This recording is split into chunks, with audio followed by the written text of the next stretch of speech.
Our goal is your satisfaction. Let us show you the way.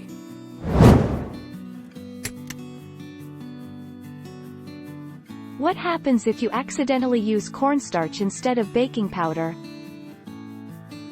If you accidentally put a teaspoon or two of cornstarch into your recipe instead of baking powder, then go ahead and put in the baking powder and continue with the recipe as written.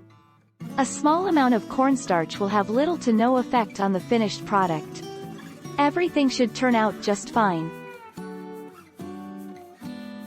Can I put cornstarch in cake?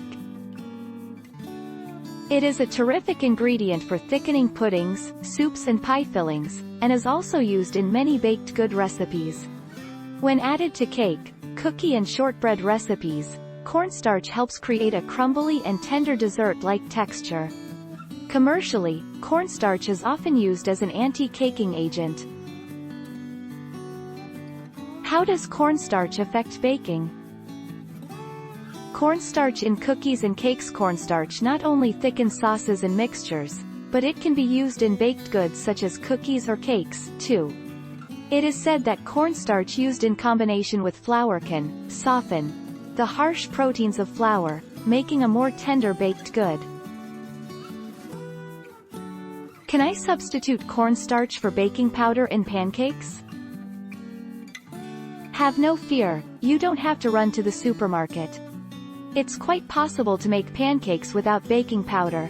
The easiest swap for every 1 teaspoon of baking powder in your pancake mix is a blend of 1/2 teaspoon of cream of tartar, 1/4 teaspoon of baking soda and 1/4 teaspoon of cornstarch. Can I use starch instead of baking soda? Baking soda and cornstarch are not interchangeable in recipes because they have completely different purposes in cooking.